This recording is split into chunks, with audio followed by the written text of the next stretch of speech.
So last week, both Embiid and Tatum, they received DNPs in back-to-back Olympic games. There was a little bit of debate on Twitter, like who's the more hated player? You got Tatum, who he's basically accomplished everything on the team level, even on an individual level. He just needs that MVP to capture everything in basketball. And then on the other side, you got Embiid, who his teams have accomplished basically nothing, but he has won MVP. And Tatum is definitely overhated, especially given he's now a champion. He's done everything. He still doesn't really get respect. But Embiid is the most hated player in the league right now. There's no doubt about it. Yeah, and he probably gets too much hate, but at the same time, all the reasons people do hate him, like lack of team success, foul bait, and also the fact that he's kind of just an asshole, like all valid reasons.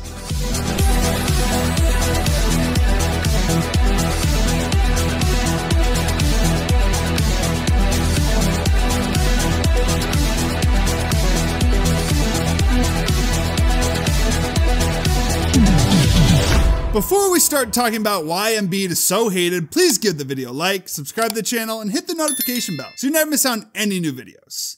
First, like we just mentioned, you got to start with team success. I mean, that's the thing that always gets brought up. Dude is now 30 and he has not made the conference finals. And keep in mind, he doesn't play in the stacked West. He plays in the East and has not made the conference finals yet. Yeah, I mean, if you look at like every other top 20 player in the league, basically all of them have at least made the conference finals, except like if you consider Wemby a top 20 player, he hasn't made it yet, but he's a rookie. He doesn't count. And I guess Shea, because also he's kind of a baby. Like the guys who have barely been around are the ones who haven't made the conference finals. And B's been around the block. He's been around since what? Like, what year was he drafted? Like 2013? Yeah, I think a little bit after, but still, like, he has had plenty of opportunities. Yeah, Shea has only made the playoffs a couple of times and really only one season as the guy. And we're gonna quickly go over what has happened to Embiid each year. Like, sure, he has some excuses. I mean, he gets injured every year. He had to play with Ben Simmons for all those years, but at the same time, this is ridiculous. We'll start with 2018. Of course, the injuries strike. He suffers an orbital bone fracture and a concussion near the end of the season, but he comes back for game 3 versus the Heat. They take them out in 6, but in the second round versus the Celtics, he wasn't very good and he just completely missed that layup at the end on Aaron Baines. I mean, old Al Horford was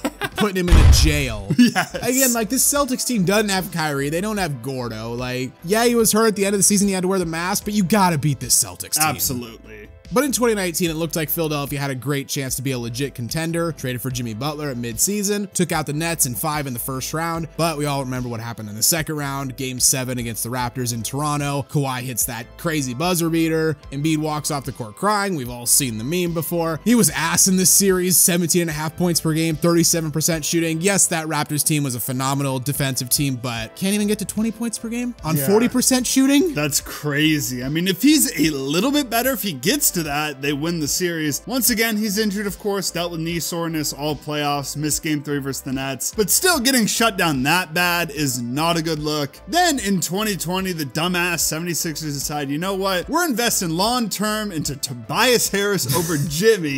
Someone's gonna write a book one day on the whole trust the process era for the 76ers because, I mean, outside of drafting Embiid, they up basically every other big decision they could have, like, missed on so many others. Yeah. Anyways, though, I mean, they make the bubble. Ben Simmons plays a couple games in the bubble, then he dips to have season-ending knee surgery, and Embiid was actually good on an individual level in this playoffs, but Celtics just worked them and they got swept. Now in 2021, Embiid really took a leap. This is the season he became one of the best players in the league, but the problem was this dude Ben Simmons just straight up gave up on him. First, the 76ers, they take out the Wizards in round 1. Embiid misses game 5 after suffering a small meniscus tear. Credit to him, he decided to play through it and he was pretty good versus the Hawks, but Ben Simmons refused to shoot the ball and they go out in 7. Yeah, again though, like, yes, Ben Simmons was having a stinker, but this Hawks team is not that good. No, it wasn't. And they very quickly fell off a cliff. Like, was it what, a 41-31 Hawks team? That was I think so. That was the 5th seed. You gotta be able to beat them, especially when you have a game 7 on your home floor. 2022, we know the stories. Ben Simmons decided, I ain't playing, I ain't showing up to work. I know he was dealing with mental health issues, but at the same time, it really seems like he just gave up on the team. I'm about to say it. He wasn't dealing with any mental health issues. I know we want to be sensitive to mental health and we want to, you know, help people that are actually struggling. Ben Simmons wasn't No, I'm not falling for this. I won't be that bold, but at the very least, he did not give any effort to get through it. Daryl Morey makes that swing to trade for Harden. It looked like a phenomenal trade at the time, and people were even saying, like, you know, the Harden-Embiid duo, could it be a modern-day Shaq and Kobe? So funny in hindsight that was even remotely made as a comparison. Who's that a bigger insult to, Shaq or Kobe? Gotta be Kobe, right? Yeah, I would say so.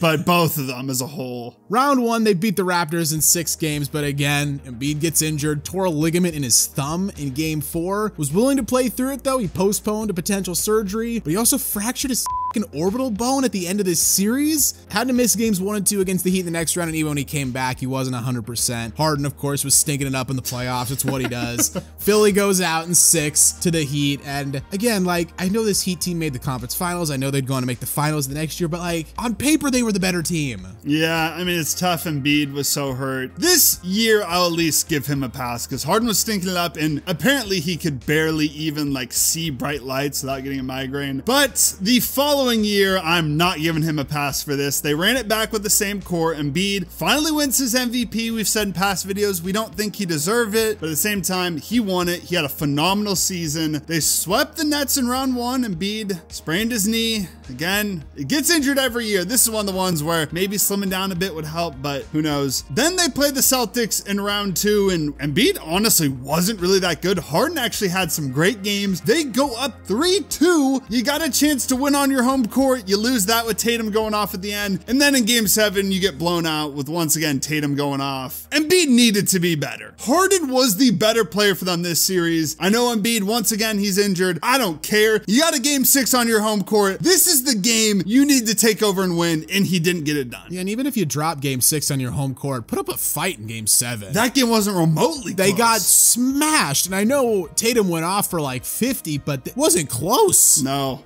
Then last season, I mean, it looked like Embiid was on the path to get his second MVP. He was torching teams like it was going out of style, dropped 70 on Big Vic and the Spurs. Once again, suffers a meniscus tear. Philly really struggled without him. He returned in time for the playoffs, and honestly, he was great in the playoffs, but once again, he was dealing with injuries. He injured his knee in game 1 against the Knicks and was also dealing with a mild case of Bell's palsy. Credit to Embiid for playing through a condition like that. Like, I can't imagine that's easy to play through. But at the same time, like, in his mid to late 20s, he's had all these injuries pile up. I can't imagine what it's going to be like when he's in his mid 30s. Yeah, I mean, now he's over the hill. He's past 30. Like, injuries have hurt him this bad so far. It's not going to get better. The Knicks eventually take him out in 6. And again, he was really good in this series. You look at the plus minus, you look at the stats, he put up 50 that one game. But again, going out in the first round, like, it's not a good look. And that brings us to next year. You add Paul George, you still got Maxey. They've done a nice job of rounding out the roster a little bit. Andre Drummond, Eric Gordon, Caleb Martin, Reggie Jackson. A lot of those guys are way past their prime. So you look at the Eastern Conference, sure, there's some other good teams. Celtics obviously are going to be the big team to try and knock off the Knicks. Adam Bridges, they're going to be very good. Bucks coming back for revenge. The path is still there. Like, you knock out one of those teams in the second round. This could be the year you make the conference finals. Paul George, we'll see how he plays. Maxey has gotten better every single year, but I still don't got faith in. He has his excuses for past years, but what we've always said, he should have made one conference finals by now. Yeah, the bar has gotten so low. It's not even championship or NBA finals anymore. It's just make the conference finals. Just make that and your reputation will at least be saved a little bit. But at this point, maybe he'll never make the conference finals in his entire career.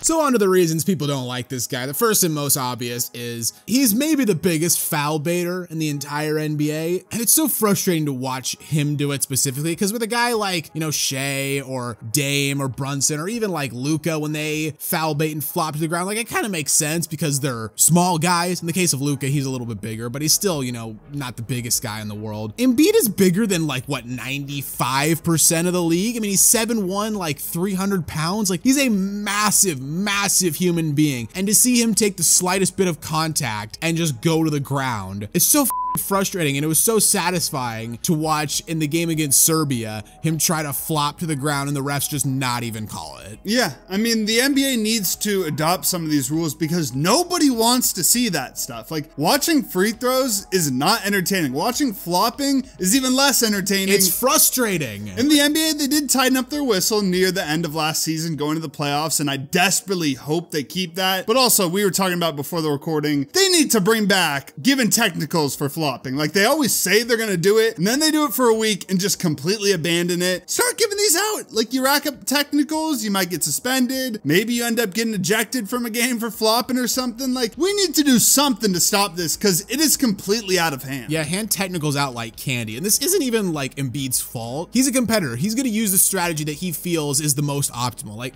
this is an NBA problem. Yeah. Like, the NBA needs to tighten this shit up. It's so frustrating as a fan to watch. And there have been some people who speculate, oh, his doctors are telling him to do that. Like, his doctors are telling him to, you know, flop to the ground so he doesn't land all his force like on his knees and ankles and whatnot. Okay, that's fine.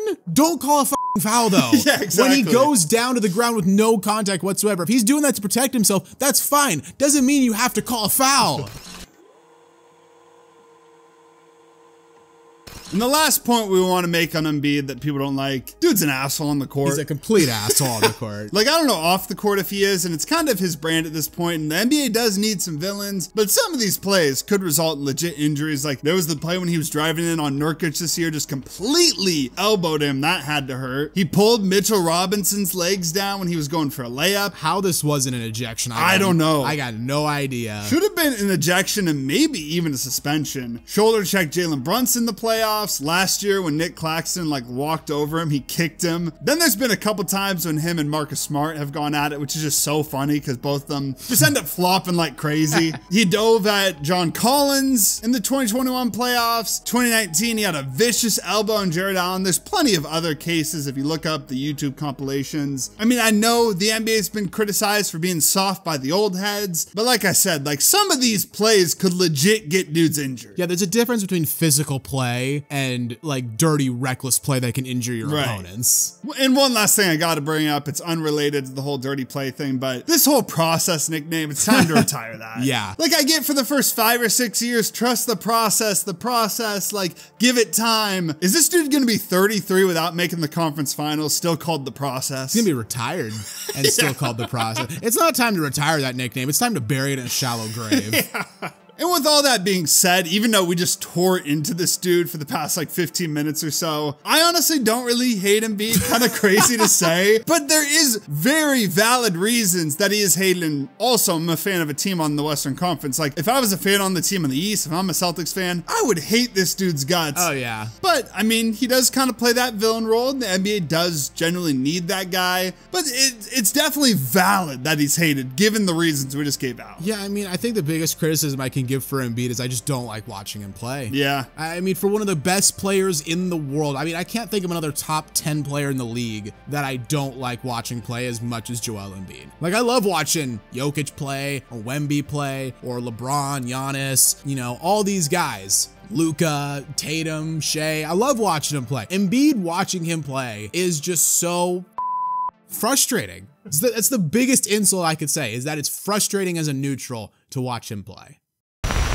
So what do you guys think? Is the Embiid hate justified? Let us know in the comments below. If you enjoyed the video, please consider giving it a like. And hey, while you're here, check out some of our other videos as well. And don't forget to subscribe. Synthetic Sports.